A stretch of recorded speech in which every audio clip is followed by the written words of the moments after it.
2:05 pace with a 200-meter walk or a 60-second recovery. I mean, unbelievable. You know, mine was all black and white footage, Chris. It was over 30 years ago. I don't want to even talk about my training in the same breath as Eliud Kipchoge's training. But I do remember well that you go out for a run in Kenya, and those, as you said, on the red soil, and you'd better be prepared for there to be red staining of your shoes and everything on your leg up to about your knees, because it is it's everywhere. It's everywhere. But the training conditions are perfect in Kenya. I mean, I trained in Kenya. I trained up at Eldoret. I moved around the country a little bit. This is 33, 35 years ago. And it is glorious for running. It really is a perfect environment. You know, in much of North America and in Europe as well, people travel to try and find soft trails and good thin air, mountainous, high altitude environments like San Moritz and so on. Well, of course, the Rift Valley, vast majority of Kenya is at high altitude straight away. You get off the plane and you are in a wonderful training environment. So several boxes already ticked. That second kilometre was a 2:54 after a 2:49, by the way. So there's still a couple of seconds inside the correct average tempo for a world record pace. And as you can see, bottom of left of screen there, the 3 kilometre point coming up. Right behind Kipchoge, by the way, who's in those red shorts, just behind the 3 striped pacemakers, is the Guy Adola, the number 2 favourite, so to speak, I think you could say. Yeah, very tall, upright man. There is Belaj as well. We haven't mentioned also Guilherme Ghebreselassie, who's the former world champion from back in 2015, also 4th at the Olympic marathon in Rio. He's also one of the leading contenders. But Adola with that tall, upright figure. He's right of picture there, just behind Kiplimo, one of the pacemakers. Kipchoge centre of picture there, and then the group. Yegon there we can see, he finished 2nd here last year behind Adola, 30 seconds behind. He had quite a race actually. He's just left of picture there in the purple shorts. He was 66 seconds off the leader at 25k last year, and at 37 he came through like a storm, overtaking Kenenisa Bekele, who was in the race last year. And then he even reeled in Adola before then allowing Adola to move ahead in the final kilometres. It was quite a race last year. So Adola comes into this race, there he is, as the defending champion. And, well, still people talking about that great duel between the two, Adola and Kipchoge in 2017. With all due respect, nobody had heard of Guy Adola back in 2017. He appeared from nowhere and ran that astonishing 2:03.46. The fastest debutant marathon at that time by some distance. And, well, the look of almost disdain, as if to say, who are you? What are you doing here? From Kipchoge at 37 kilometres is one of the iconic images of the Berlin Marathon. 3K reached in 8:33. That is a world-class time for women's track racing. That's a 3rd kilometre, 2:51. So the pacemaker's doing a fabulous job, almost metronomic running over these early kilometres, as you would expect. Eliud Kipchoge, what a heart and lungs this man carries. You look at his CV, it goes back over 20 years. He was winning world titles over 5,000 metres when he was 19 in Paris 2003, out sprinting Hicham El Guerrouj, the world record holder still for 1,500 metres and mile, and one Haile Gebrselassie. Remember him? 4 victories Gebrselassie had here in Berlin, and if Kipchoge were to win today, he would emulate that number, although Gebrselassie 4 titles, Chris, were consecutive. They were absolutely owned this event, didn't he, for all those years? But Kipchoge, yes, winning today, world record or not, would equal Haile's record of 4 victories. And that is more than anybody else. And Kipchoge, just to remind you, when he made his debut here back in 2013, he was beaten by Wilson Kipsang. It was a world record that day. That's one of only 2 defeats that Kipchoge has had over the marathon course over a 20-year career. He then came back in 2015 and won. Do you remember his insole coming off? It was flapping around, wasn't it, for a huge part of the race, and it didn't seem to bother him. He still got on with the job and came home to win. That was 2015. 2017 he won again. 2018 was the world record year, and this is his first appearance since then in Berlin 4 years ago. They are hammering out a tremendously quick tempo in these early kilometres. 2:49 the first kilometre, then a 2:54. That eased things back a little bit. Then a 2:51 in between, and now a fourth kilometre of 2:49. They've gone through 4K in 11:23. They are well inside world record schedule over these first 4 kilometres, the first 2.5 miles or so. Well, the 5K split is often the first significant marker, and just to mark your card, 14:24 was the 5K split 4 years ago for Eliud Kipchoge, and we're approaching the 5K mark now. Berlin just starting to change and turn the colours, isn't it? Autumn is on its way. The Tiergarten looks absolutely magnificent, and the lime trees that line the Unter den Linden and some of the other streets starting to go that golden colour. Will it be a golden day for Eliud Kipchoge? He's looking very, very good indeed, and all the indications that we've been getting, as we say, have been very positive. Now, surprise for me, just before we hit 5K, is Bellew, Tim. Andromek Bellew from Ethiopia. He's only a 2:09, say only, with all due respect. He's sub 2:10, but he's up there with Adola and Kipchoge. Well, Bellew is more of a half marathon racer. He's a 58-54 half marathon racer. His year so far has been very modest racing-wise. All he's got is a 12th place in Bangalore back in May. I was at that race, and it was quick, and he didn't run particularly well. Last year, he had a solid 10,000-metre track race in Addis Ababa, and then that 2:29 personal best for only 23rd place in Valencia last December. So yes, Bellew is, no, I don't want to say disrespect him and say living on a hope and a prayer here, but the 23-year-old is, I suspect, not going to be there for very long. 14:14 at 5K for Kipchoge and the rest of them. And that's 10 seconds inside. Yeah, exactly, a long way inside, and that promises a great deal. We were looking for 14:25 to be on world record schedule, so he's way ahead of that. First drink station, and we should give a first mention to somebody who's become quite a superstar, hasn't he, Tim?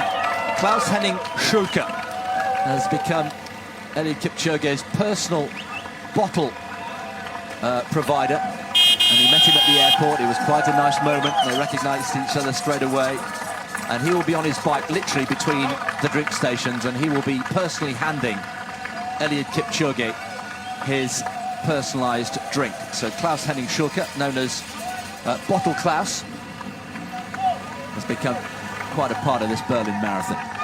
I'm surprised that Adola there, second to right in the yellow vest, sort of gold vest, is paying such close. He's almost tripping over Kiplimo, the pacemaker there.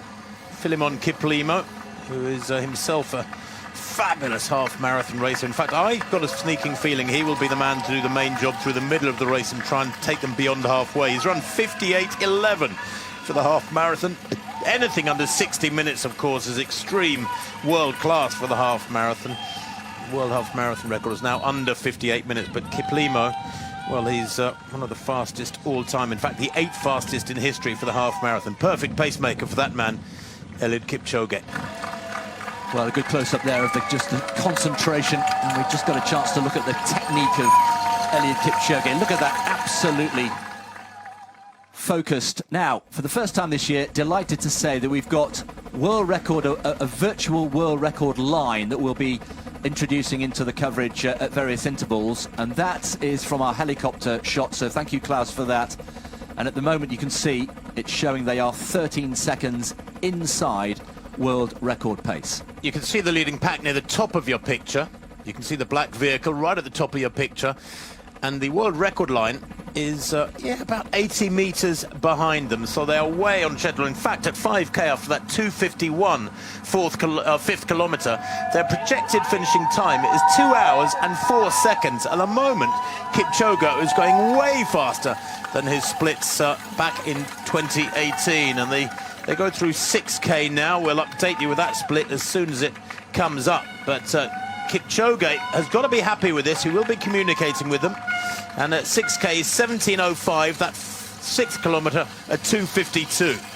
Yeah, it's lightning quick, and we refer back again to the experience in Vienna, the 1:59 project, sponsored by Ineos, and that was another huge step forward for Eliud Kipchoge.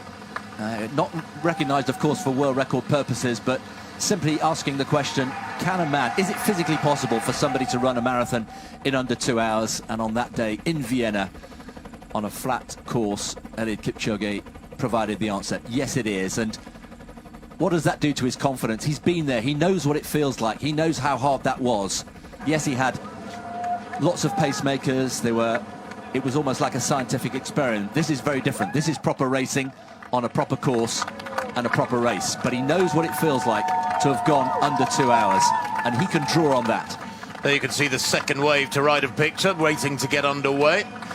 From the start line, of course, the glory of waves is that every few thousand people in each wave gets that feeling, that build-up, that climatic explosion of energy and emotion.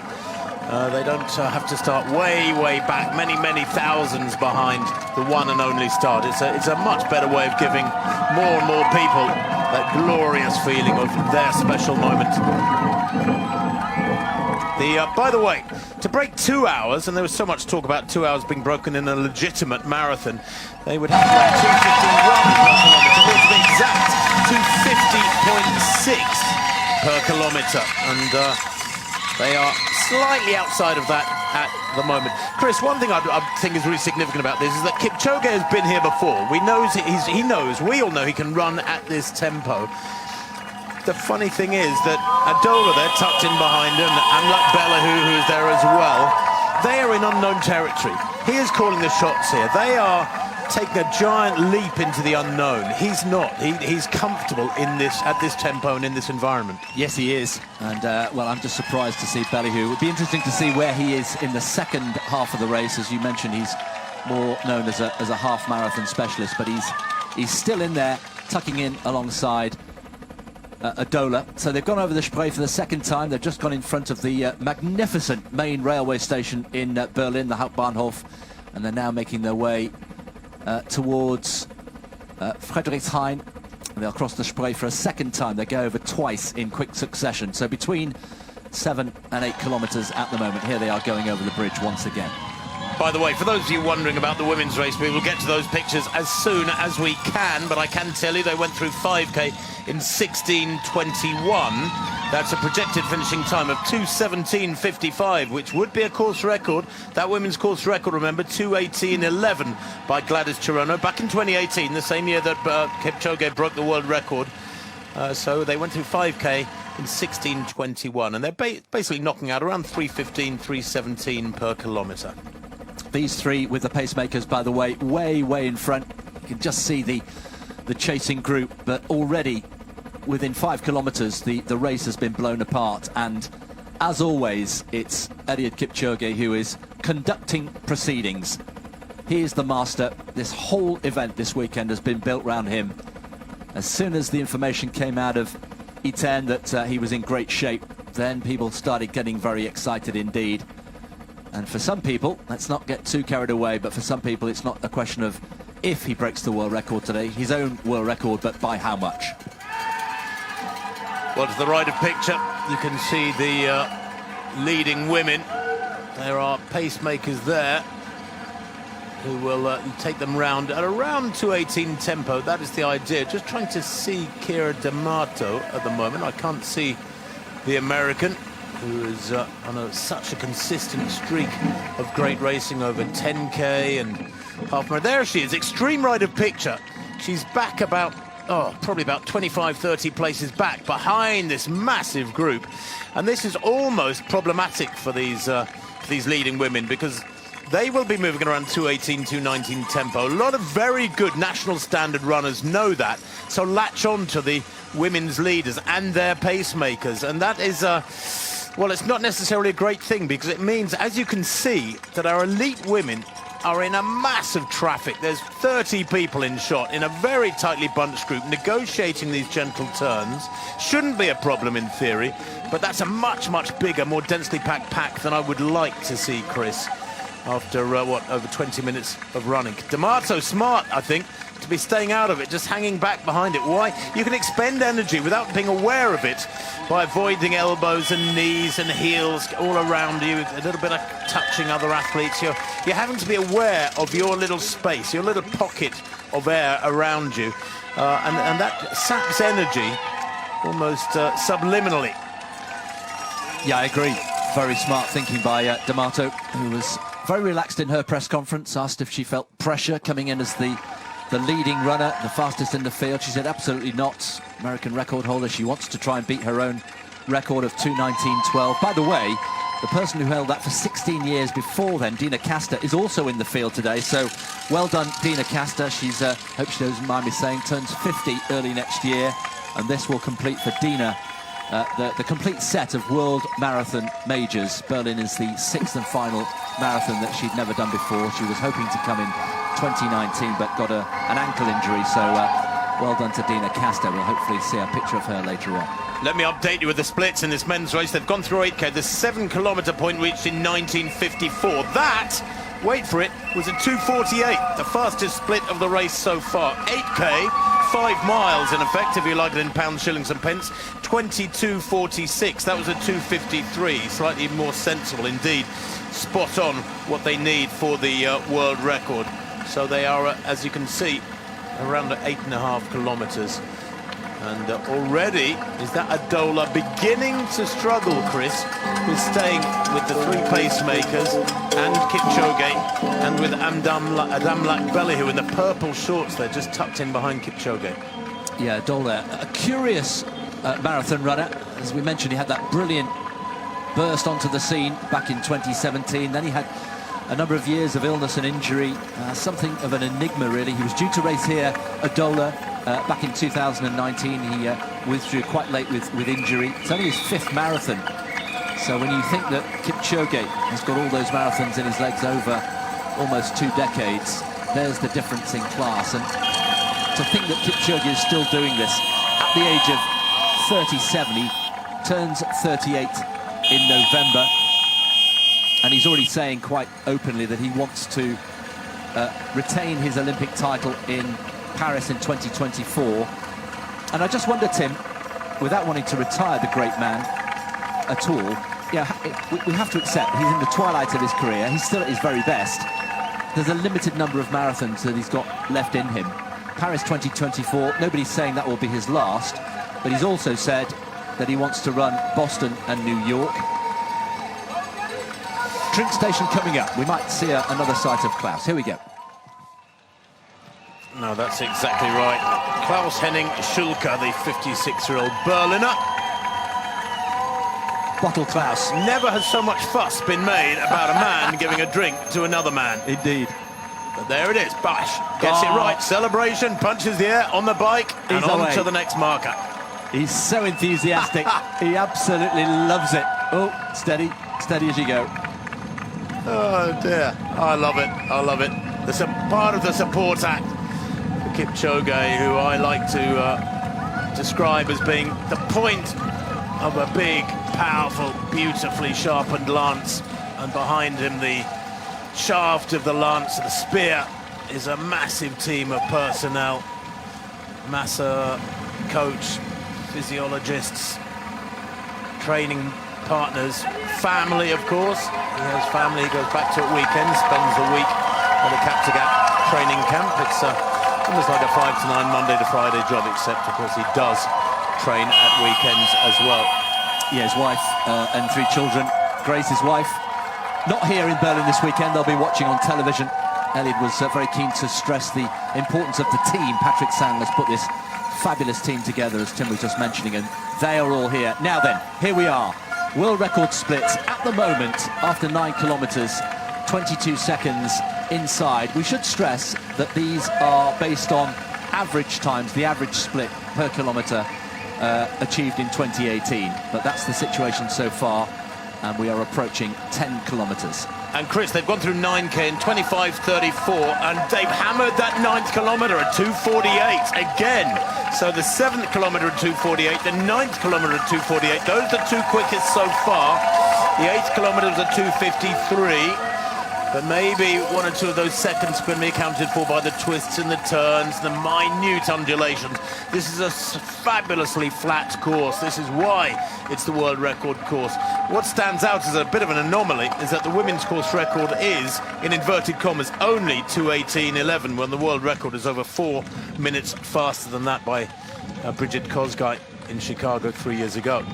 He looks so comfortable, doesn't he? And we'll expect to see him smile in the latter stages of the race, and he was asked about that in the press conference as well. Why do you continue to smile when it's hurting so much? And he said, well, it helps to relieve the pain, and you have to be able to push beyond the pain barrier. He also said, he likes the word push, he said, I want to push myself, and if you want to push yourself in a race like this, you have to come to Berlin. It's the only place to come. He could have gone to New York, he could have gone to London, but he was in good shape. All the numbers were coming back to suggest that he was running quickly, and he decided that the world record, beating his own world record, was more enticing than going to New York. Through 10K. 10K, another 2:48. Fabulously quick running. Now, during his world record in 2018, he went through 10K in 29:01. Look at that split. 28:23 at 10K for Eliud Kipchoge. 28:23. He is way, way ahead of the sort of virtual Eliud Kipchoge of 4 years ago. Unbelievable. And just to put it into further context, when he did the sub-2 marathon 1:59 in Vienna, he went through 10K in 28:20. He's only 3 seconds outside that sub-2 pace. And that sub-2 pace, of course, ended in 1:59.41. Yeah. So he is actually, give or take a second, on sub-2 hour pace at the moment. This is frighteningly fast. I'm a little bit fearful. There's a tiny part of me that is fearful that this is too quick. 10K in 28:23. That is knocking on the door of world class for 10,000 meters on the roads in itself. And that is a projected finishing time, by the way, that 10K split of 28:23 of 1:59.41. Wow. Which happens to be exactly what he did in Vienna. It's almost, I almost don't breathe at the moment. There's so much to do. 30 kilometers still to go. But Kipchoge, who's looking very lean, you can always tell when an athlete's in great shape. The cheekbones are sunken. There's not an ounce of excess, anything on him anywhere. He's like a well-oiled machine. You have to assume, Chris, that Eliud Kipchoge there in those red short tights and the white vest, tucked in behind the stripe pacemakers, is feeling comfortable. But the two athletes with him are both in unknown territory. They must be wondering how long can they hang on to this, as we see that elite field get underway earlier on. That was obviously half an hour ago. They must be wondering, and Damlak Bellehu and Gia Adola, whether or not they should start looking at the smarter strategy and be easing back on the throttle, because they are moving at a tempo which is more or less on the nose of 2 hours, and that is way, way quicker than either of them have run. Yeah, and I think we're just starting to see the first signs of Gia Adola not struggling with this pace, but maybe just easing off. This is into a territory that neither of these runners has had before. The focus and concentration of Kipchoge, absolute. Patrick Sang has done a brilliant job. They've got such a close working relationship together. That mantra of run, eat, sleep, and repeat, and repeat. Let's go back to the women's race now. They are approaching 10K, and just looking at Chepkirui there, Maureen Chepkirui, the 24-year-old, who was a 2:20 athlete. That was in Amsterdam just last October. This year, she ran 2:21 to win in Enschede. She won by 2 minutes 43 seconds, by the way. There she is in all blue, left of picture.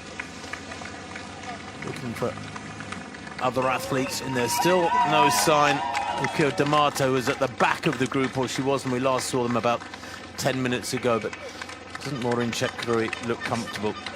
In her second marathon at the age of 20, she ran 2:27. She took to marathon racing like a duck to water. This is her 10th marathon.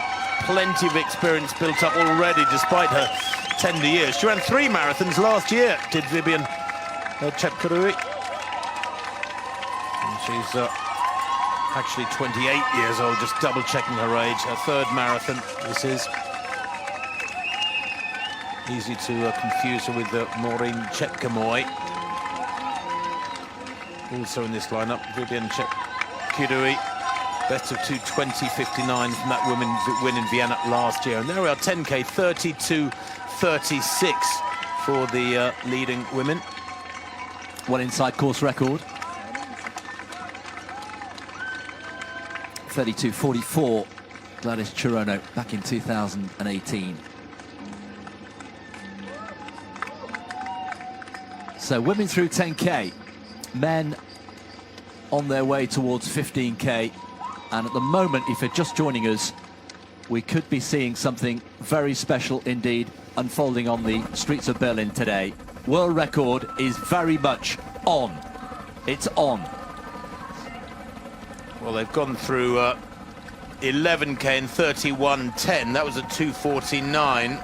So they're beginning Kipchoge and his little pack as they pass Strausberger Platz to knock out sub 250 kilometers consecutively. 2:48 was the 9th kilometer, 2:48 the 10th kilometer, and 2:49 the 11th kilometer. It is science fictional running, this. Much faster than we expected. I thought there would be less caution than in 2018, but enough caution to hit the world record by a few seconds. But this is going to obliterate the world record, and if he's not careful, Eliud Kipchoge here today could yet run a sub-2-hour marathon. It's extraordinary. There is a Dola at the back, just about keeping on the coattails of Bellehu. And Damalak Bellehu, the 23-year-old, he's the surprise package who's still in there. By rights, he has no business to be still running at this pace. So they're through 12 kilometers. They're going down Lichtenberger Straße towards mile 13, or kilometer 13, I should say, over the Spree again. Chris, I can tell you that the 12th kilometer, they reached that point in 33:58, was the quickest of the race, 2:47. And that gives a projected finishing time of 1 hour, 59 minutes, 26 seconds. Much quicker than in his Vienna run back in 2019. Quite astonishing. Worth reflecting that Kipchoge already owns 3 of the 4 fastest times in history.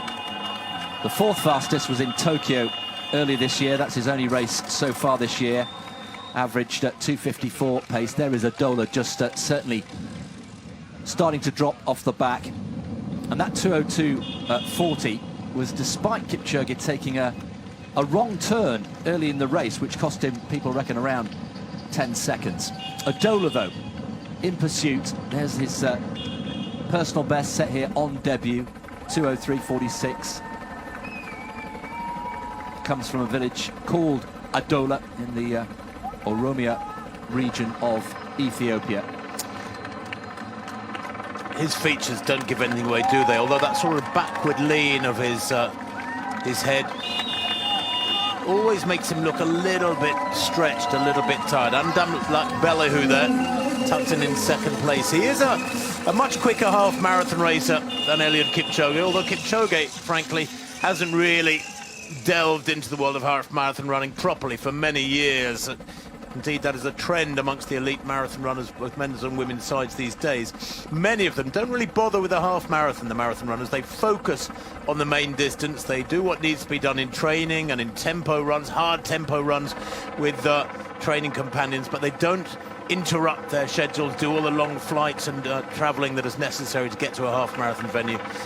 And they focus on the main goal. Interesting, Chris, to see Adola there beginning to drop back. That's a significant gap. Yes, he's beginning to feel it. So 3 down to 2. The 3 pacemakers there in the black and white still doing a sterling job. Kip Kemboy, who's the senior, the most senior of the 3. Moses Koech and Philemon Kiplimo. We reckon Kiplimo will be the man to take them furthest throughout this race. But at the moment, it's a two-horse race with Adola, the defending champion, dropping off the back. But Kipchoge looking absolutely supreme. He has made one or two small changes to his diet, he was saying. There, based on average splits from 4 years ago, 40 seconds inside world record pace. It's truly astonishing. That 13k right reached in 36.48. That was a 250.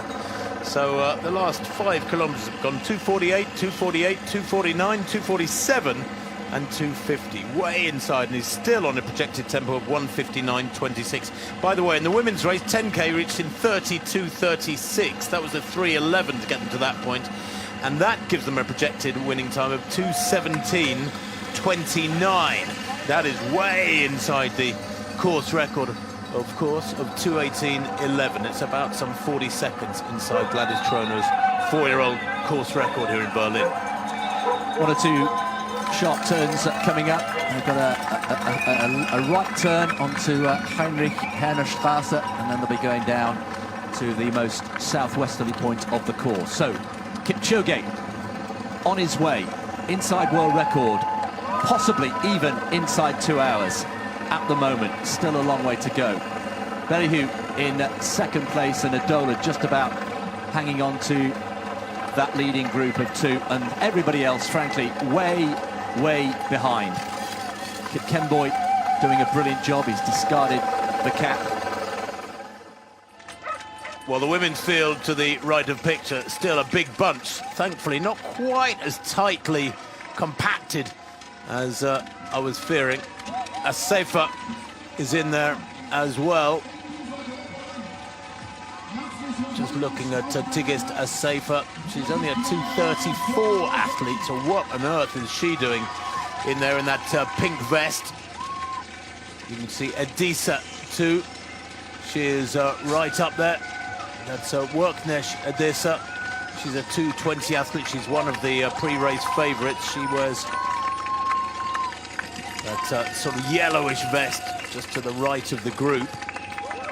But they're a very different race to the men's. They've got their pacemakers, can go, and Worknet doing a good job keeping it nice and steady at around the high 2:17.5, 2:18 tempo. So on course record schedule, Chris, and that course record in Berlin is due for revision. Leading women at 13:05, course record. Well, they got inside it, as you can see, at 6k, and then at 7k, and at 8k, and 10k, beginning to get well ahead of it. Some of the sights and sounds and colours of Berlin. It is a fascinating city. If you've never been, I would highly recommend it. Culturally, historically, and of course from a sporting point of view, absolutely fascinating, particularly at this time of the year. So the leading men approaching 15 kilometres. I mentioned that Eliud Kipchoge has made one or two small changes to his diet. He's been using a new piece of kit that can monitor his glucose levels and see how his body reacts in training. All that information is fed through.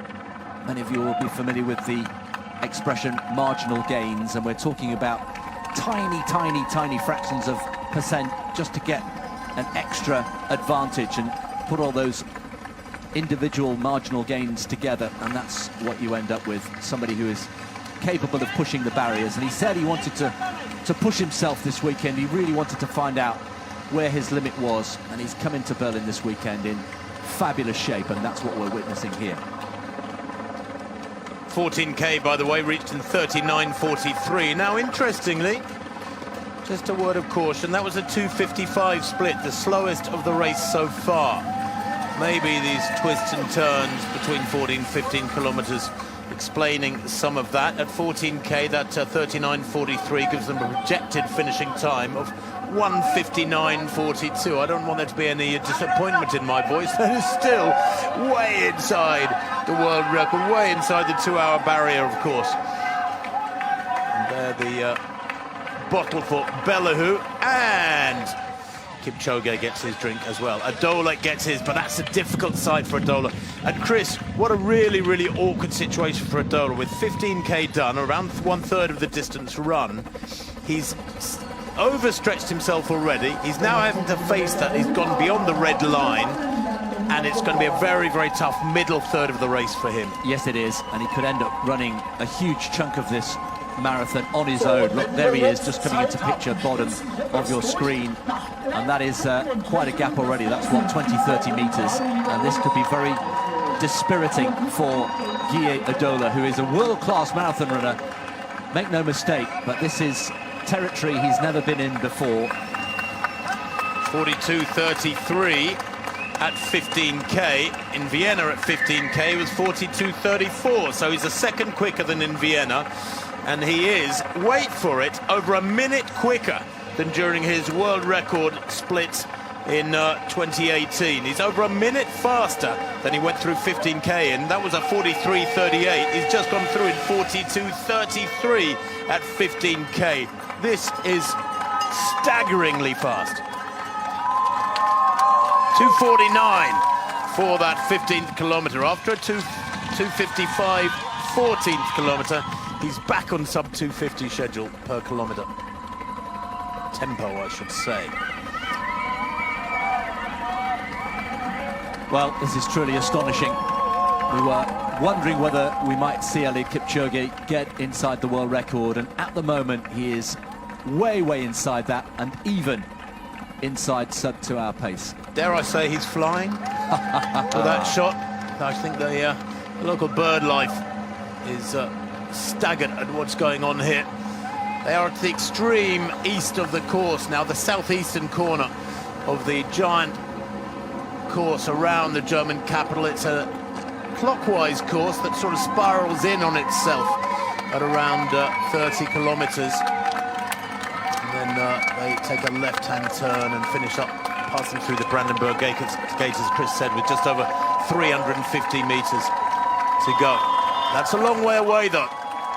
Now we have a result in the handbikers. The handbikers went off a little earlier today. Josef Fritsch came home in the men's race to win in 64.32. So Josef Fritsch, our first winner on a busy, busy day in the German capital.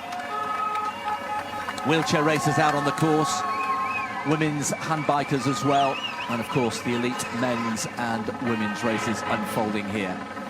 Kipchoge then, doing what Kipchoge does best, total concentration, total focus, and it all started with, so many East African boys running to school, there and back. He ran to Kapsabet and used to cycle occasionally to sell milk from his farm at the local market, and that's how he got into running all those years ago.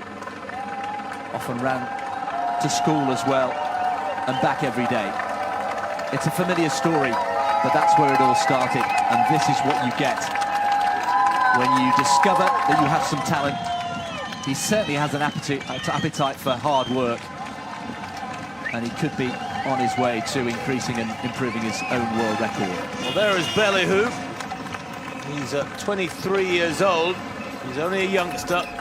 Great track form. He was 5th at the World Championships over 10,000 meters in the sweltering conditions of Doha back in 2019.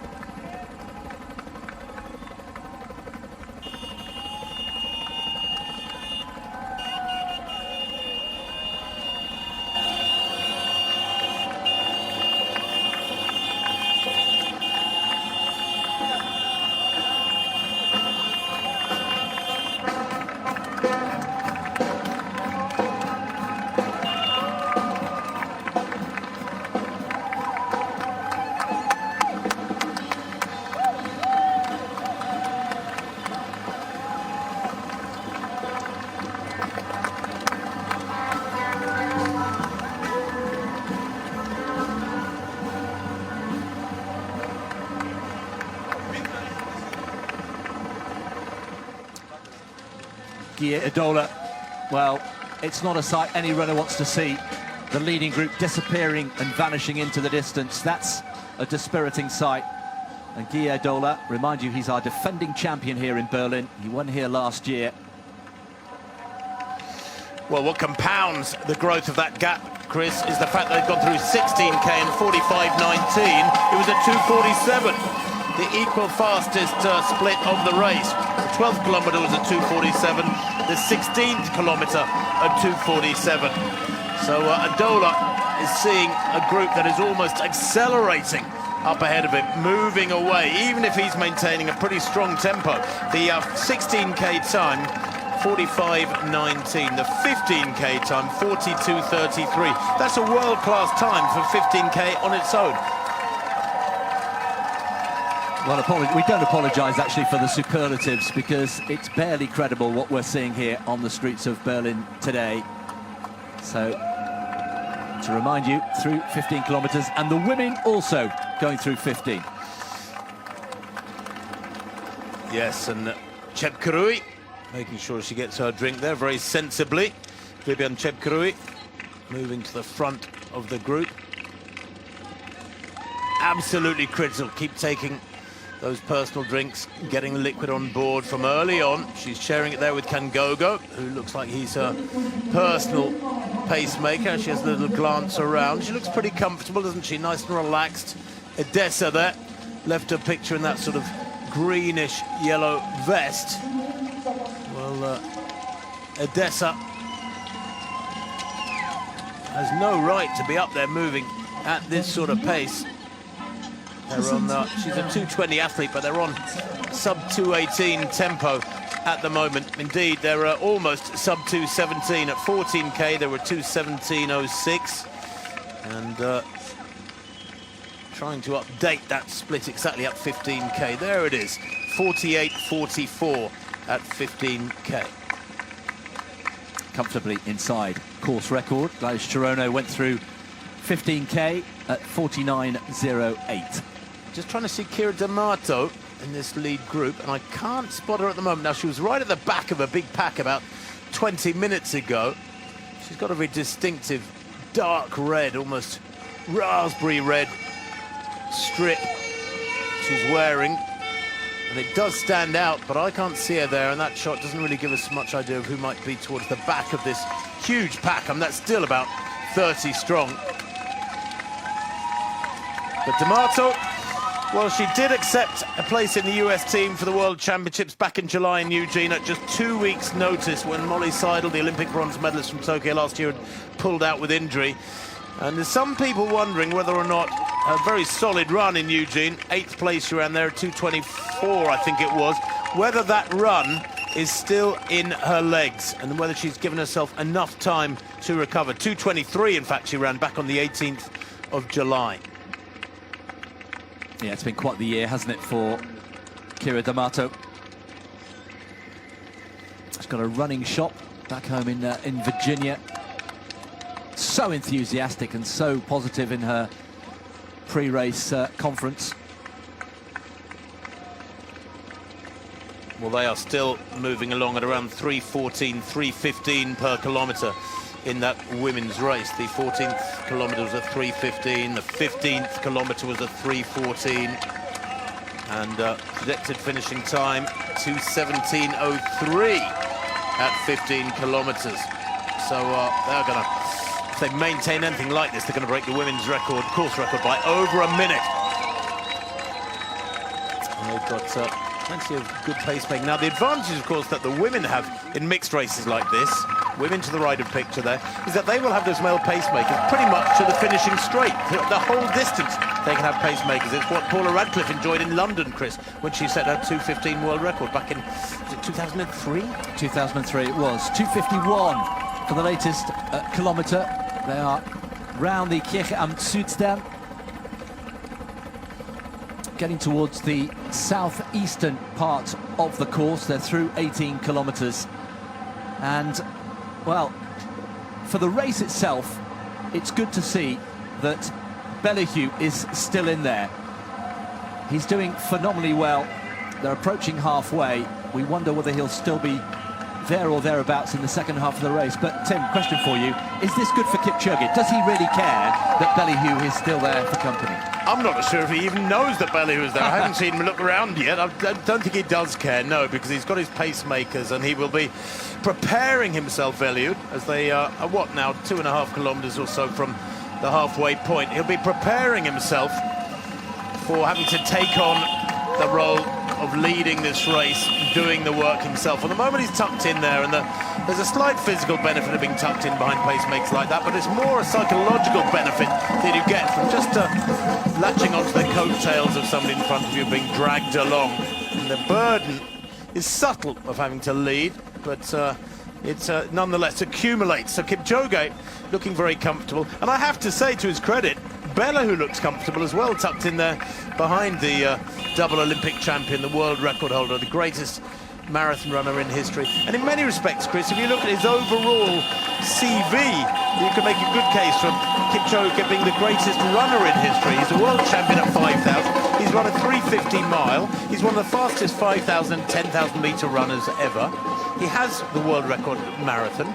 He has the Olympic titles. He's won umpteen marathons. I mean, you know, he lost his second marathon here in Berlin to Wilson Kipsang, and that was because Kipsang set a world record. He lost in London in 2018 because 2020, yeah. Excuse me, and still ran 2:06. It's not like he had an awful time, even though it was 8th, but he had injuries and he had an ear problem, a balance problem. We know that on a cold, wet day in the English capital. So, you know, he gets it right 99.9% of the time.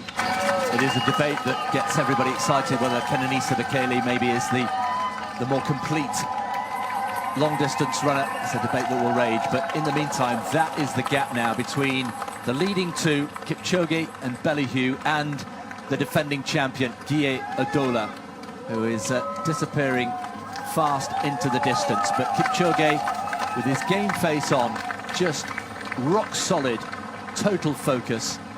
And I agree, Eliud is also looking very comfortable indeed, just in the slipstream there of Kipchoge. A double Olympic champion. The motivation is there, Tim, isn't it, for the third Olympic title in Paris in 2024. Nobody in the history of running has ever won 3 back-to-back Olympic marathon titles. No, that's exactly right, and I think what Eliud Kipchoge will focus upon after today is that Paris Olympics. There is D'Amato. Now, it'll be good to see this in context. She's barrel-chested, is D'Amato. That's a record in Houston in January 2:19.12. Broke the American record of Dina Castor that had stood for some 16 years. But she has a tough race in her hands. 5 other women here have run 2:20, and is this D'Amato some way back behind the main pack of the women? And I wonder whether or not she's running a smart race here or having a tough day at the races. Dina Castor, of course, is some way behind her.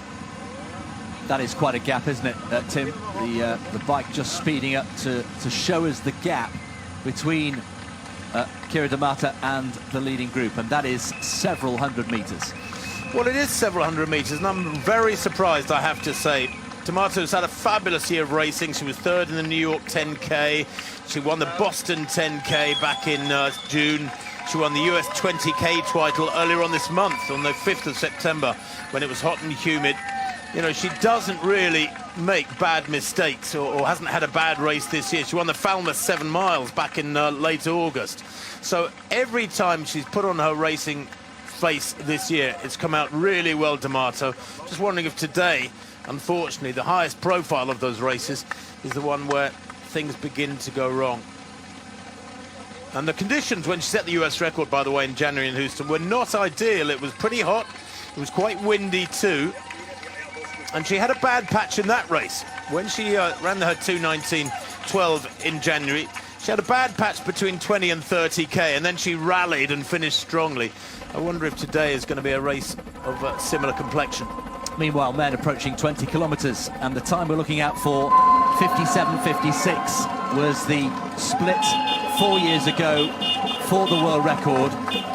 And in Vienna, 3 years ago, 56.47 was the sub-2-hour clocking that Eliud Kipchoge produced. They're almost there. and they're approaching halfway. This will be very interesting indeed to see the 20-kilometre split. It's going to be inside 57 minutes. It is indeed 56.45, 56.45, over a minute inside his own world record pace. And Bellew is still there. And interesting, Chris, that's 2 seconds quicker than he went through 20k in when he broke 2 hours in Vienna. So 2019 Vienna, 56.47, today 56.45. He has settled down to a slightly more, shall we say, sensible pace. His 17th kilometre was at 2:51, his 18th at 2:50, his 19th at 2:50, and his 20th kilometre at 2:51. Still way inside his 2018 world record figures. At what point, we're getting ahead of ourselves again, but it's just an interesting little tease for people watching all over the world. At what point does Eliud feel in his bones that not only is the world record done, that the sub-2-hour marathon is there for the taking? These days, Tim, don't present themselves very often. This could be a once-in-a-lifetime opportunity. No, that's exactly right. And you were asking earlier, Chris, what has to go right for a world record to be broken? Well, the fact is that everything is right. The weather's perfect. Kipchoge looks fine. His training has been supreme. His last 2 races have been supreme. You know, he won Tokyo back in early March, and the fastest time in the world this year at a canter, seemingly, and that was after being sent off course momentarily in mid-race. So everything's in place for Kipchoge to get it right here today. And when those circumstances prevail, when all the boxes, critical boxes are ticked, he doesn't fail. He's only had a couple of failures at the marathon, and that's probably failures with a small F. That's unfair. So he doesn't get it wrong. So he knows full well now, and the adrenaline will be building quietly in his system. Psychologically, the adrenaline will be in there as well, that things are rolling out just fine. If it was a bit too quick, I think he'd have a word with his pacemakers and say, lads, can we dial it back a bit? But I don't think he's doing that. No, he hasn't. Haile Gebrselassie had a wonderful image for what you've just been talking about. It's like baking the perfect cake. You need all the right ingredients in the right quantities, in the right mix. And if you get them all right on the day, you will have the most tasty cake you could ever imagine. And is he on his way to baking the perfect cake? Will there be a cherry on top? I wonder, with the sub-2-hour showing. We are approaching the halfway point. By the way, the women have gone through 17k in 55.07, and that is a projected finishing time of 2:16.47, under 2:17. It'll be one of the quickest winning times in history if any of the women in that lead pack can maintain the tempo they're moving at. 3:10 their 16th kilometre, 3:14 their 17th kilometre. Another 2:50 showing for Eliud Kipchoge. Halfway, remember, 60.50 was the required pace. And they are inside that. 59.51 through halfway, sub-60. They are flying. Well, that is what you could call, unofficially, a world record split in a marathon. That, well, you can only say it's Kipchoge-esque. Nobody else is capable of that sort of thing, unless they're in his slipstream. Bellew, they're being dragged along, and all credit to a damn like Bellew. He's only a youngster. He's many years younger than Eliud Kipchoge. Whatever happens to Andamlak Bellew now, in this second half of the race, Chris, he has learnt a massive information from this experience. Look at how he's stretching out those long legs right of picture. He's looking good. I wonder if now he's beginning to feel overstretched, because I sense there's almost been a slight acceleration here from Eliud Kipchoge. You have to say, Chris, and we should whisper this, but I don't want to whisper it because it's so spectacular. Sub 2 hours is on the cards here today in a legitimate marathon. You know, many people have been quite critical of the circumstances of that Vienna run back in 2019. It was a very, very contrived affair, and I have to say I've been one of them. I've been a little sceptical that people say 2 hours has been broken for the marathon. No, it hasn't. It was not a marathon. It wasn't a race. It was a lab rat experiment, and it was brilliant. And Jim Ratcliffe and his Ineos money was behind it, and it did a wonderful job. And if you like, it got rid of a psychological barrier. And sadly, in a way, the world thinks that 2 hours has been broken for a marathon, and it hasn't. But at the moment, it looks like it will be today.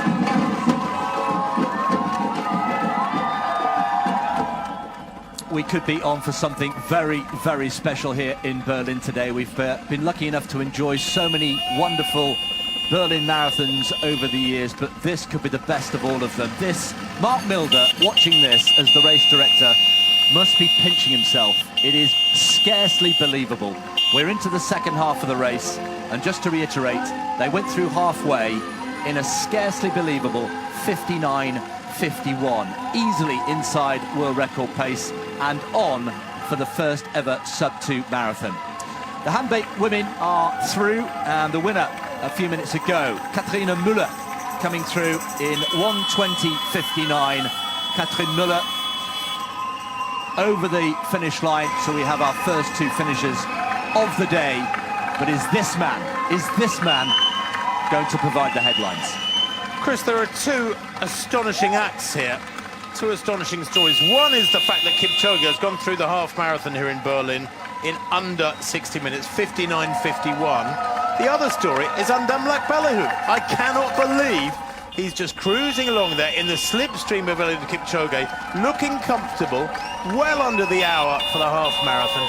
And this is a man with a personal best of 2:09. I mean, it is quite staggering, the improvement that Belihu is making here. We know he's got fabulous 10,000 meter speed. He's a 26.53 10,000 meter runner from 3 years ago. He did that actually in Hengelo. This year, though, set a personal best, was only 23rd in Valencia. I say this year, sorry, it was last December. 23rd in Valencia in 2:09.43. Well, he's now operating at, funnily enough, almost exactly 10 minutes quicker a tempo than that run in Valencia. And there's no strain.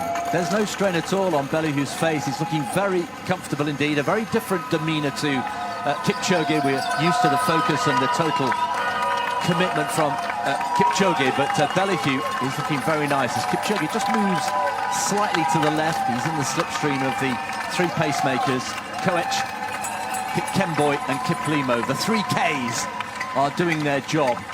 And talking of Ks, we're through 22 and we have under 20 kilometres to go until the finish of this race. They're going through Kleist Park. They'll take another left-hand turn and they'll go down to Steglitz, if you're familiar with Berlin, and then make their way. And at kilometre 29, that really marks the start of the long drag home. Chris, the pace has settled down after building up this massive cushion with a series of sub-250 splits per kilometre. He's gone through 18k at 250, 19k at 250, 20k at 251, 21k was at 252, and 22k at 252. So that is still well within his old splits. The world record schedule required 253 per kilometre. But I think he's probably done this the right way, Kipchoge. He's thrown caution to the wind. So much caution shown, we now know, back in 2018. With far less caution here today, but he's given himself quite a big cushion as he's gone through halfway in 59.51 and a 252 for that 22nd kilometre. And on the women's side, well, still looking very comfortable in the blue there, Viviane Chepkirui, tiny figure of Viviane Chepkirui. She trains in E10 with Joan Melly, the winner of the Seoul Marathon back in mid-April. Melly ran 2:18.04 and she trains with her every day, and she says she feels capable of something similar.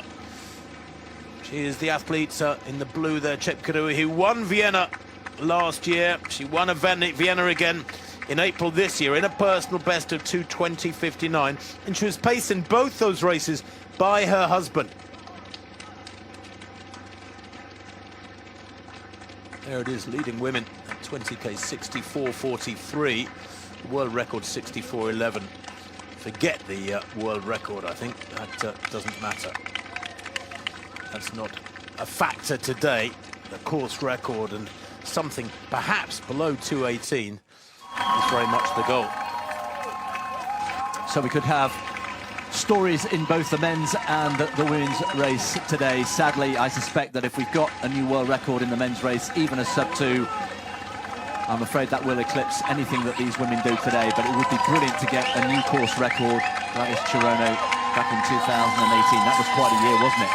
Could 2022 go down as the best of the lot? The 48th Berlin Marathon. We're back to full numbers post-COVID. Remember, it was a very different place here last year, and the year before was cancelled, of course, in 2020. Great to see back to full numbers and great crowds on the street. And these pacemakers working really well for the leading women. D'Amato, quite some way back, with a question mark over how she's feeling. Another athlete in this pack we haven't mentioned is Gola. That's Cisse Meseret Gola. She's a 220 performer. She's one of that pack of 5 who have run under 221, but not inside 220. Well, I think we're going to see several new members to the sub-220 club here today if this race continues as well through the second half as it has through the first half. They haven't yet quite reached halfway, this women's elite field. They will do in the next couple of minutes. 21.1k, of course, is the halfway point. And they will take a great reinforcement from seeing a time under 70 minutes, which is undoubtedly what they're going to see. Indeed, a long way under 70 minutes. So women approaching 21 kilometres. Course record very, very much still on the cards.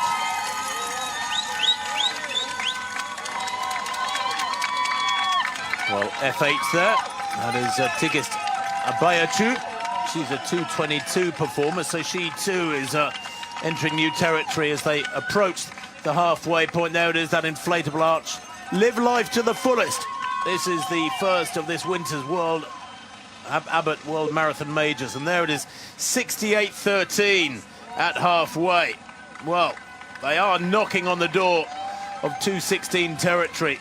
Vivian Chepkirui leading with Asefa and Gola and Adesa and Abeachu and Wanjiru. Can you believe 6 women together at about 2:16.30 tempo? That, I think, is unique. I don't think there's ever been a pack of women to go through halfway so tightly bunched, so fast. And the reason is good pacemaking, perfect conditions, and the pancake flat streets of Berlin.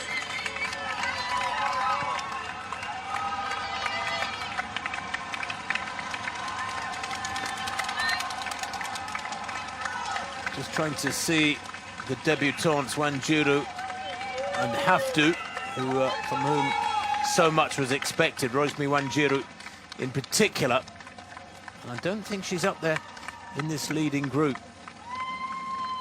And perhaps the reason is that if you've never run a marathon before, it's one thing to have a solid run, to run, let's say, by the standards of so many of these elite East Africans, somewhere between, say, 220 and 225. It's quite a different issue to suddenly be expected to go down a long way below 220, and perhaps that massive sort of slap in the face in the debut was too much for Wanjiru today. Back to the men's race, and you'll notice that we are down to a single pacemaker, and it is indeed Kiplimo, who is now has the responsibility. Philemon Kiplimo has been charged with taking Eliud Kipchoge at least to a world record, possibly going inside 2 hours for the first time. And in that case, we are potentially into the last 50 minutes of this race, approaching 25 kilometers. We're down in the most southern point of the course, down the Hauptstrasse. There'll be another sharp right turn, and eventually they will start wending their way and winding up for the last 10 kilometers or so back into town. Well, the world record milestones, Eliud Kipchoge, that 2:01:39 in September 2018. That broke the world record of Dennis Kimetto by an astonishing 1 minute and 18 seconds. That's a world record of Kimetto also in Berlin. Gebre Selassie, 2:03:59, the first ever man under 2:04. Paul Targat, the first man under 2:05 back in 2003. 2:04:55. And Derek Clayton, of course, well, long ago, he was the first man under 2 hours, 10 minutes, the Australian, 2:09:36. Yes, 11 world records on this course, 8 in the men's, 3 in the women's race. It is the place to come for world records. Kiplimo, his work is done at 25k. He's done a fine job. The pacemakers are done. It's now Kipchoge and Belihu. I don't want to sound like I'm being too worrying here, but the pace has dropped The last 4 kilometres, 22k was a 2:52, 23k, listen, a 2:55. That's outside world record schedule. The 24th K at 2:54. That's outside world record schedule. And 25k 2:53. So right on, smack on. 1 hour, 2 hours 01:39 tempo. So maybe it was because the pacemakers were pulling out and tiring, and there was a sort of reset in this little lead group. But there has been a distinct slowing over the last 3 kilometres, just to 2 or 3 seconds per kilometre. When you think we were seeing 2:47s and 2:48s and 2:49s, to drop to 2:55 and 2:54 is substantial. It is. Let's not forget, and let's reiterate again, Kipchoge has been here multiple times before. Eliud behind him has not. This is uncharted territory for him. Kipchoge is exactly where he wants to be. Now then, 2017, Guy Adola, who many people had never heard of, came up on the shoulder of Kipchoge, and we had a thrilling battle, which eventually Kipchoge won. Are we going to see something similar in the latter stages today? Kipchoge, we've suggested, perhaps doesn't mind, doesn't really care whether Eliud is there for company or not. He's got, what, about a 3 or 4 metre lead at the moment. But Kipchoge is never more dangerous than in the latter stages of the race. We still have over 15, 16 kilometres to go. But Kipchoge is looking purposeful. He knows, he can probably feel in his bones, Tim, that this could be his date with destiny today. The 25th of September 2022 could be a day he'll never forget. I think having Ndamlak Eliud here, the 23-year-old Ethiopian, tucked in behind him is exactly what Kipchoge needs now. This is always a tough section, this third quarter of a marathon, and Kipchoge just up on his toes, bouncing along, probably getting a little bit of extra adrenaline from the presence of the Ethiopian. He'll be aware he's there, even though we haven't seen him glance around, and that gap growing for the first time, Chris. That's about 6 or 7 metres. Turning the screw, as he loves to do, approaching 26 kilometres. These are relatively quiet, I say relatively quiet passes of the course, but we've still got decent support out on the streets. This is a course, of course, that Eliud Kipchoge knows so well, running here for the 5th time, looking to win for the 4th time and draw level with Haile Gebrselassie. This is a masterclass in concentration, in preparation, in fitness, and of course in natural ability. Kipchoge, by the way, is setting new standards every time he goes through a kilometre split. At 25k, 1:11:07. That was 1 minute and 17 seconds quicker than during his run in Berlin 2018, when he set the world record. It is, by the way, 8 seconds outside his 25k split in Vienna. So that's beginning to look like a tough ask. That time set in Vienna, 1:59:41. I hope we don't see sub 2 hours slipping away, but that would have been a massive bonus on today's race. The world record is still very much on. Kipchoge beginning to push on and push away from Adola, Chris.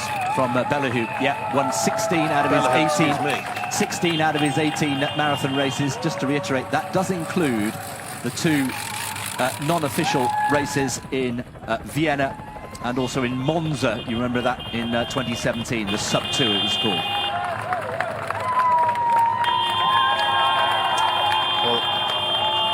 Well, Eliud may well be on here for something very special, because while he's letting Kipchoge go, he's having to let Kipchoge go because he knows he's got some 16 kilometres to go.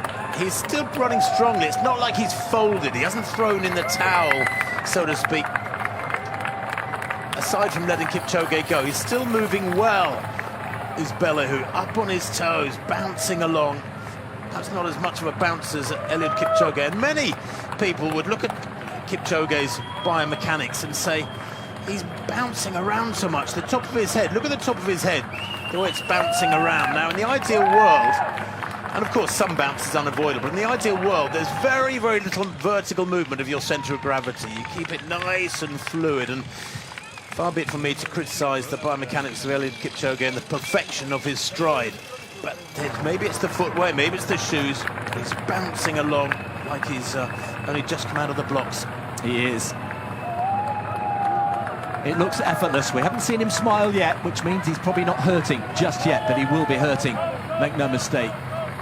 But this is what he's trained for. This is what he's prepared for over the years. A reminder, 37 years old, he's 38 in November. This is his 19th marathon, full marathon. Eliud on for a massive personal best. Guy Adola is a distant third at the moment, through 27 kilometres. And the women have gone through 23k, as we see that swing right there for Kipchoge, and he's moving away with every stride now. 2:56 last kilometre, so further evidence that things are slowing down a little bit. 2:56. Yeah, and that's the slowest of the race so far. 27k, 1:16.56. Meanwhile, it's a perfect 7 for Marcel Hug in the men's wheelchair race. 6 times Berlin winner, and now a 7th for the silver bullet. He's come through, and he really has made this event his own. 1:24.56 the winning time today. Congratulations to Marcel Hug, the world record holder, winner here in Berlin for the 7th time. The loneliness of the long-distance runner, Eliud Kipchoge, in complete isolation now. The gap behind him is growing, there's no doubt about that, and Damlak Belehu has been quite mighty, hanging on to the coattails of the Olympic champion, the world record holder, but he's had to let him go. Now there are about 15 kilometres to go. We shouldn't predict too much of what acts will unfold over this next 43, 44 minutes. And Damlak Belehu is not too much out of focus at the moment as we see that shot. But Kipchoge looks like he's heading for victory. He doesn't get it wrong, Chris, generally. Whether it's a track race, a cross-country race, don't forget back in early 2003 he won the World Junior Cross Country and then never really bothered with cross-country again. It's like he said to himself, well, I've ticked that box, I think I'll stick to the track. And he did many years of great track racing, many fast times, then moved on to the roads. So he has, in effect, become one of that select group of athletes who's a man for all surfaces. Yes, and in the debate about who's the greatest of all time in terms of the marathon, there's no contest. It quite simply is Eliud Kipchoge. But when you widen it, Tim, to cross-country and track achievements, does Bekele shade it for you, or would you still put Kipchoge ahead? No, I think you have to say Bekele shades it because of the umpteen world cross-country titles, Olympic titles at 5,000 and 10,000, world titles galore, the second fastest man in history at the marathon. He has, he won his debut in Paris, ran a very quick time a few years back, did Kenenisa Bekele. On balance, yes, you have to say that because he's spread his skills, his talent across all the surfaces, and over so many years as well, his longevity quite remarkable too. Maybe Kipchoge has to doff his cap to Bekele. Should just also reflect that here in 2019, when Bekele came within 2 seconds of the world record, there is Klaus. Fist pumping again, he's done a fine job as Bottle Klaus, so well done. More nutrition, more fluid taken on by Kipchoge. Yeah, Bekele went through the first half in 60:48 here in 2019. That was ridiculously fast, and it wasn't a surprise to see him suffer in the latter stages of the race. Kipchoge then, on the streets of Berlin, cutting loose and out on his own. Belehu in second place. There is Adola, now back in joint third place, and alongside him Bethwell Yegon, who was the runner-up here last year. And Tim, if you look at the cadence, look at the speed these guys are running, and contrast that to the rate and the pace at which Eliud Kipchoge is running, it's like a different race. Totally different race, totally different tempo, and yes, the wheels have come off there. I think we can relatively safely say for Guy Adola. Eliud Kipchoge lapping up the prey.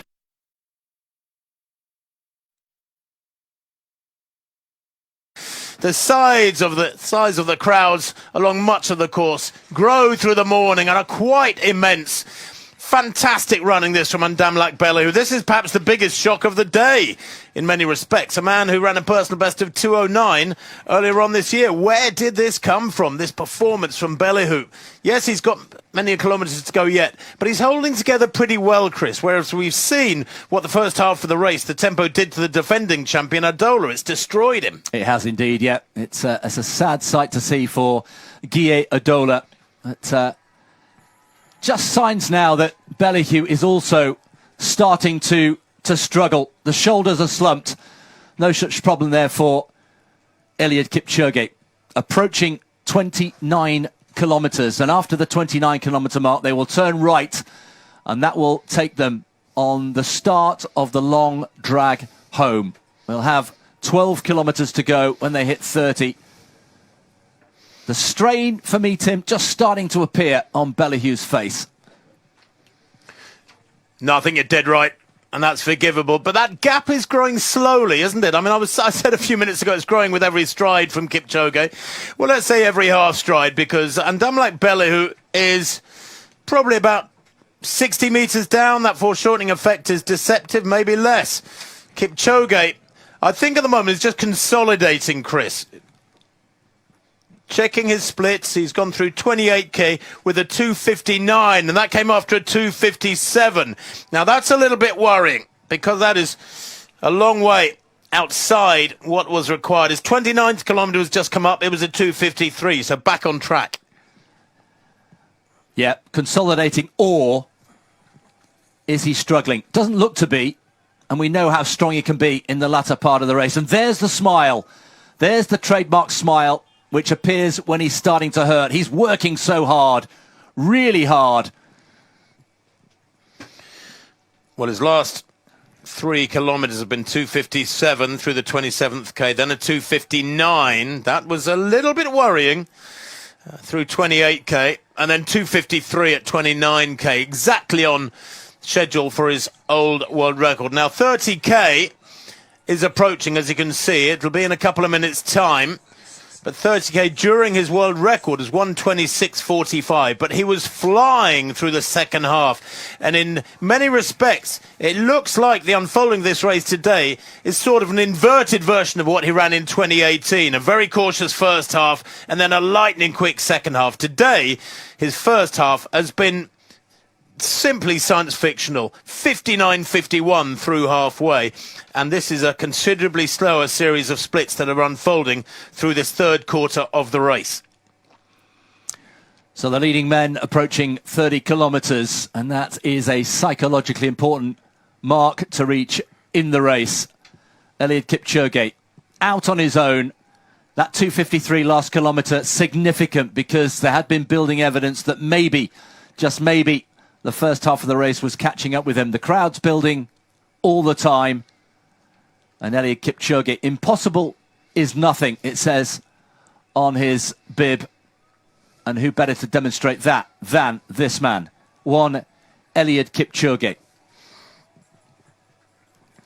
So easy to be wise after the event, isn't it? But I was, well, I am so shocked at the extravagance of the first half. 59.51. Now, I can only think that he sat down with his coach and his so knowledgeable manager, Jos Hermans, and his other advisors, his coach, Patrick Sang, and worked out what was the optimal tempo, the optimal way of letting this marathon unfold. And he wanted to go through halfway in under 60 minutes. But many would say that was throwing caution a bit too far to the wind after last year's 61.06 first half. There he is, through 30k, 1:25.40. Well, still very comfortably indeed inside world record pace. Over a minute inside world record pace. So just over 12 kilometres to go for Eliud Kipchoge. 2:51, that 30th kilometre, Chris, 1:25.40. When he went through 30k in 2018, it was 1:26.45, so he's got over a minute's cushion, as you say, but he did really blast through the next 10 kilometres 4 years ago. During his run in Vienna in 2019. He went through 30k in 1:25.11. He's 1:25.40 today. So he's almost 30 seconds outside that. So forget the figures from Vienna, I think. And increasingly, I'm beginning to think we need to forget sub 2 hours. I would agree. I would agree exactly with that. I think that's gone, and I think he probably knows it. There we are. There's the pacing over the last few kilometres. 2:48. He's right back on it. And we know how strong he can be and is in the last stages of the race. He will smell the opportunity there. He can visualise going through the Brandenburg Gate with less than 400 metres to go. He's got a little way yet, but he knows these streets so well. He's raced here on so many occasions. He's won every time he's raced here, bar one on his debut. So as we suspected, this is all about Kipchoge and the clock. Our little feature at the top suggested exactly that. The race, in terms of his opponents, has gone. He's broken the resolve of everybody. And now it's just this man out on his own, pounding the streets, the tarmac of Berlin. So the wheelchair women, in the last few minutes, we have a surprise result. Manuela Schär was the red-hot favourite, of course. It was a Swiss victory, but it was Catherine de Brunner coming home. That is quite a win for the Swiss. 1:36.47 on her debut. So well done to Catherine de Brunner. Well done to Eliud Kipchoge too for entertaining us in spectacular style. Kipchoge-esque style. Nobody else can do this. Nobody else has ever done this. He has never done this. He is in new territory. This is where he is now operating in the dark, so to speak. We've said that he learned so much back in 2018 and through that run in Vienna in 2019, but he's in new territory. 4 women still shoulder to shoulder. And in a way, Chris, it's regrettable, isn't it, that Kipchoge is, and justifiably so, very much the main act today. But actually, what's happening in this women's race is the better race, so to speak. At the moment in the men's race, it's Kipchoge against the clock. In this women's race, we have a real battle here between great athletes. And these 4 locked together. Pacemakers, of course, helping them along at a nice steady tempo. It's a more controllable way of being able to run your race. There's the course record through 27k, 1:28.51. As you can see there, 1:40 inside that at 27k. Their time 1:27.11. So they are surely... Somebody from this group will hang on, even if 2 or 3 of them have a bad time. Somebody in this group will hang on to smash the Berlin course record on the women's side and give it a long overdue improvement. Yeah, this could be a fascinating finale for the women's race.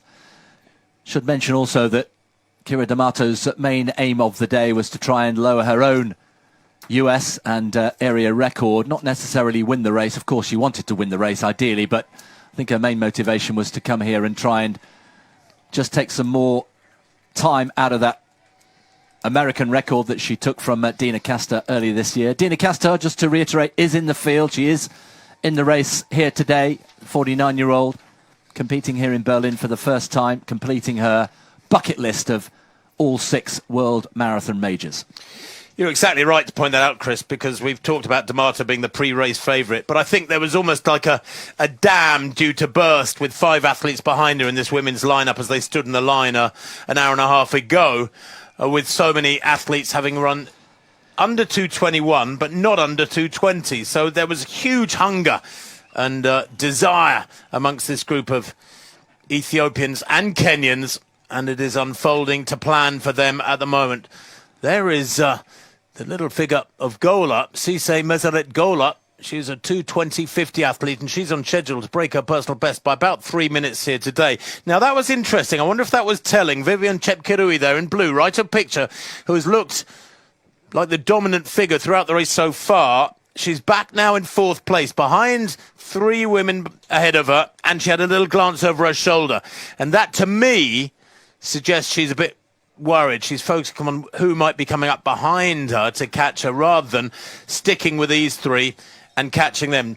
Tigist Assefa is the athlete who looks most likely at the moment, and this would be a meteoric improvement. Her personal best is 2:34.01. She's operating at a tempo something like 15 minutes or more quicker than she's ever run before. I mean, it's mysterious, but it's also astonishing. It is astonishing. There's something about the streets of Berlin that bring out the best. But of course, we should also mention, Tim, the obvious point that all these athletes will have been training at altitude until a few days ago, so they get maximum benefit from coming down to sea level. The additional red blood cells, of course, oxygen carrying, and the full effects of that being seen here in both the men's and the women's races today. No doubt about it. Chepkirui, in only her third marathon, is going to struggle to maintain her winning streak. She's won her two previous efforts, both in Vienna.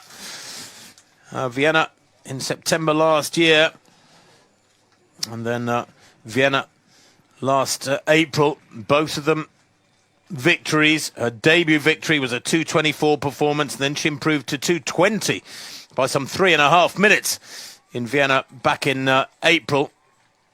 But if she gets under 2:20 today, I will be surprised, because at 28k, she's got some 14 kilometres to go, and she's beginning to struggle. She's having to let those athletes ahead of her go. And I'm not sure it's because of an acceleration, Chris, so much as she is struggling to follow that blue line down the middle of the road, the three blue lines, and keep with them. Yes, and the pacemaker, as you can see, is just looking behind, showing a little bit of concern through his body language. Back to the women in just a moment, but how is Eliud Kipchoge getting on? Well, he's getting on swimmingly well, of course he is.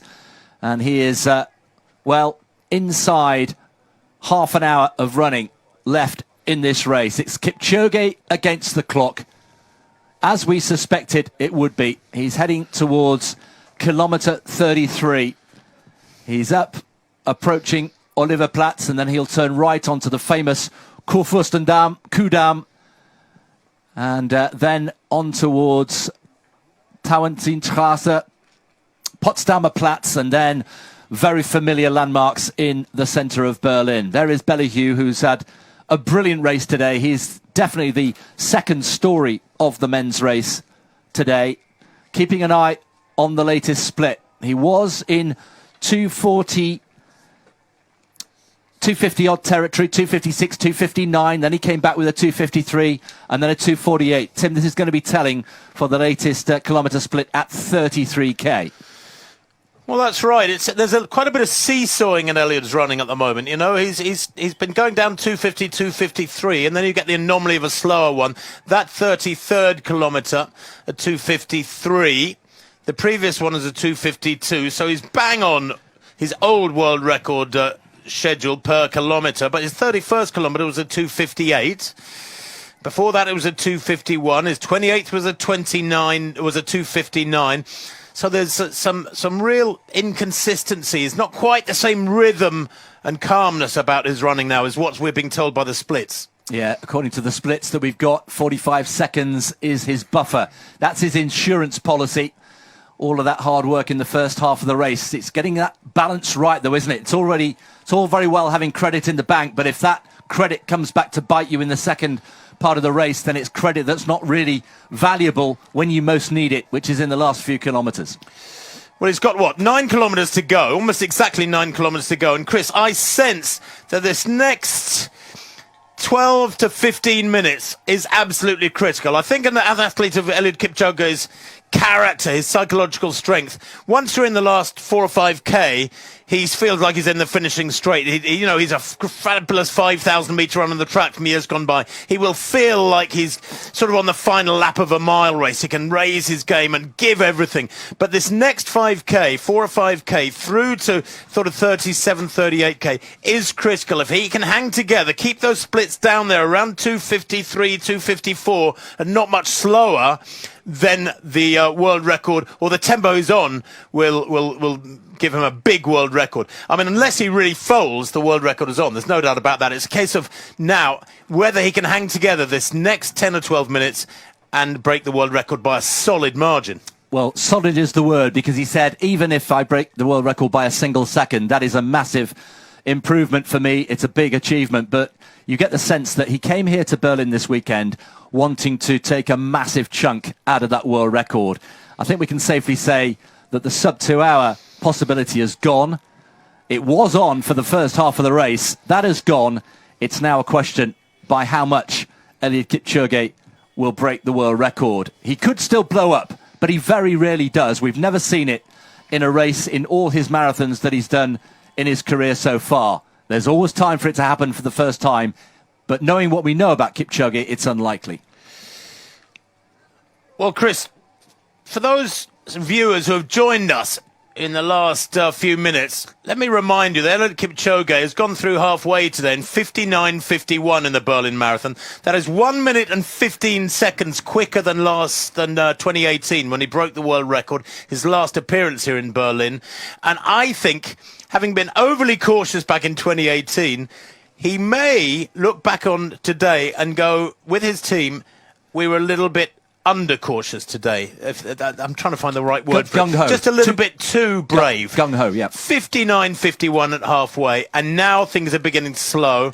His second half is going to be considerably slower than his first. And like I said 10 minutes ago, there's an inverted version of 2018 unfolding today, and he hasn't got that balance quite right today. I think he'll want to come back and get that balance right, hit the nail on the head. Absolutely. So many different ways to win a marathon and so many different ways to try and break the world record. It's the finishing time, of course, that matters most. Just to remind you, in 2018, his splits were 61.06 for the first half, and then 60.33 he came home in the second half. So a negative split. That is not going to happen today because, as Tim was explaining, of the aggressive nature of the first half, 59.51. It's going to be a slower second half. The question is, by how much? And by how much will he break the world record? Approaching 35 kilometres. That will give us yet more information. We've had that virtual world record line, which we've been able to bring you a couple of times from our helicopter. So thank you for that, for the extra dimension, just to feed into how this race is unfolding. He hasn't changed in demeanour at all. The shoulders still nice and high, still got those arms working. He is breaking out into an occasional smile, and once again, bang on cue, he does exactly that. It's when it's hurting. And this is almost masochistically, Tim, is when he loves, this is what he does. This is what he gets up at 5 o'clock in the morning for. Because it hurts. Of course it hurts. It's hard. Well, there is Andamlak Bellehu. He having to survive these last few kilometres. Probably the best way of describing it. He's surviving it very well after the continual pummeling handed out to him over the first 30k. He has survived incredibly well since. He's not moving anywhere near 250 per kilometre tempo, but he's moving at a pace that will see him break his personal best by many, many minutes. Hard to believe that he only ran 2:09 earlier on this year as a personal best, because for, well, about an hour and a half here, going on an hour and a half, he was running at a tempo some 10 minutes quicker than that. I mean, that is just a ridiculous statistic. Kipchoge looking good. He is looking very good. 1:41.12 was the split 4 years ago. He's over a minute inside his own world record pace at 35k. 7.2k to go. Eliud Kipchoge, the world record is still on. World record is on there, and let me tell you that at 30k in the women's race, the time 1:36.40, that was a 3:05 split. They're on schedule for 2:15.57. Their time is getting quicker. It's coming down in the women's race, the projected winning time. There has been an acceleration. That's why Vivian Chepkirui was dropping back. There has been an acceleration in that women's race. 3:08 and 3:05, their last 2 kilometres. There's an injection as well. I think there's an urgency now about Eliud Kipchoge.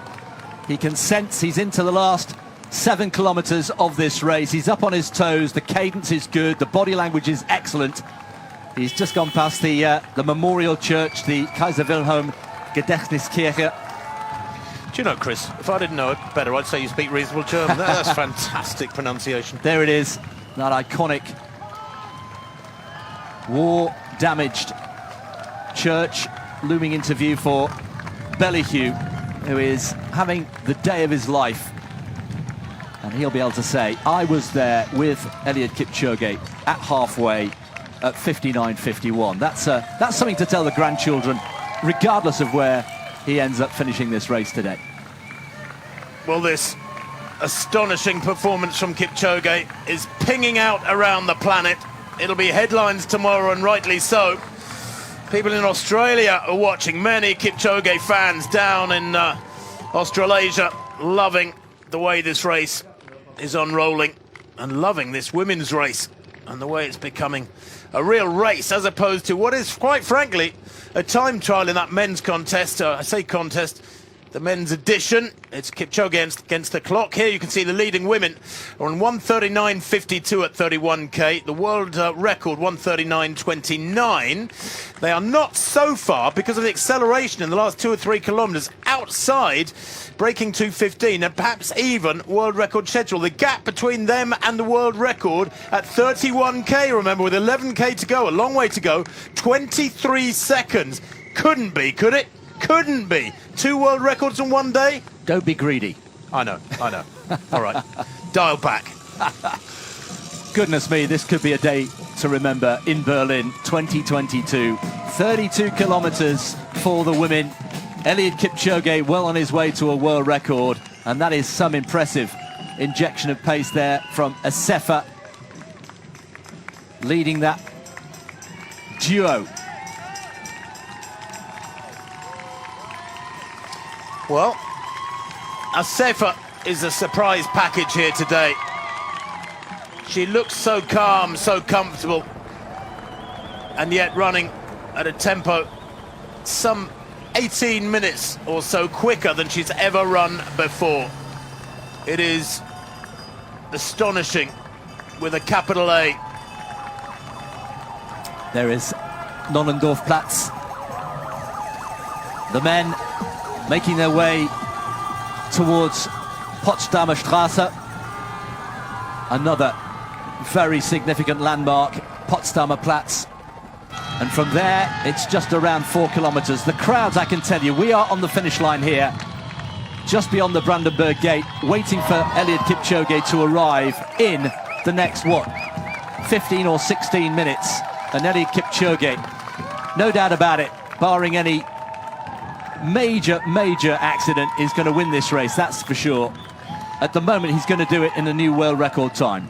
Well, Chris, his time at 35k, just to go over that again, a few minutes ago, 1:40.07. During his world record in 2018, it was 1:41.12, so he's got a 65-second cushion at 35k, but he did fly through this next few kilometres 4 years ago. How will that virtual Eliud Kipchoge of 4 years ago, who is about 400 metres down the road behind this real Eliud Kipchoge to go today, how will he go over this next 15 minutes or so? Yeah, good question. But he will have gone through this with a fine-tooth comb, won't he, with his numbers? They would have poured all over the splits from 4 years ago. They will know exactly what they were doing. We wonder whether they were a little bit too aggressive in the first half of the race, but he will be very aware of how aggressively he ran between 35 and 40 back in 2018. Just a little cough there, just blowing out a little bit, but so far so good. The WD-40 has been applied to all the joints. It's well oiled, and it's like a finely tuned engine, just purring along like a top-of-the-range Bentley. Well, Chris, maybe a couple of flies getting in the carburettor or something, because that 36th kilometre was at 2:59. That is the equal slowest of the race so far. The last time he churned out a kilometre that slow was back at 28k, and he hasn't yet dipped below 3 minutes per kilometre. And it would be lovely to see him maintain that form right the way through to the end. At 36k, 6k to go. In fact, almost at 37k now, so about 5k to go. And that, I think, begins to get him over a sort of fulcrum of psychological at 2:56 there for that 37th kilometre. A sort of psychological fulcrum of feeling he's home and dry. Now, I don't want to jinx him, but 5k to go for Eliud. That is the downhill home straight almost. He's got surely enough credit in the bank for this world record. He'd have to blow it alarmingly dramatically not to get this done, but he wants to squeeze out every last vital second. This is a world record he wants to put to bed for decades. He wants to put this world record out of sight. It's his own world record, remember. Nobody can live with this man, and hasn't done for many, many years. He is simply the best marathon runner we have ever seen on the men's side. No doubt about it. Meanwhile, still they come in the mass race.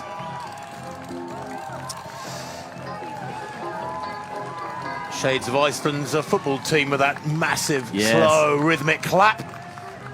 Why would you carry a log through a marathon exactly? Don't know. Or dress yourself as the Brandenburg Gate? I mean, hey, it takes all sorts. They're all God's children. Kipchoge could care less. He is under pressure, there's no doubt about it. The party atmosphere to engage with the tens of thousands that follow in the wake of this man is quite superb in Berlin. As good as anywhere, you have to say. Berlin, just on a personal note, one of my favourite European cities. It, to me, has a really similar feel to London. It's wide and open, loads of green spaces. It's generally flat. It's got real energy, wonderful shopping, wonderful architecture, so much culture. And today's sporting culture aplenty. And Chris, that is beginning to drop back. That is Tigist Abayachu. She's a 2:22 performer. She has gone wonderfully well, and she, even if she's dropping back with 9k, 8.5k to go, she checks her watch there. She's still looking okay. I think she's just made the wise decision to try and optimise her last few the running of her last few kilometres. She might yet break 2:20. Certainly looks to be heading for a massive improvement. But this is the story of the race. Assefa, Tigist Assefa. She is just 22 years old. Sorry, 28 years old. Never come anywhere near breaking 2:30 yet. And yet today looks to be heading for a long way under 2:20. Just a little look over the shoulder there, which is always very revealing. How is she feeling? So women approaching 34 kilometres. They have just over half an hour of running left in this race. This would be quite some story in the women's race. Well, she checks her watch.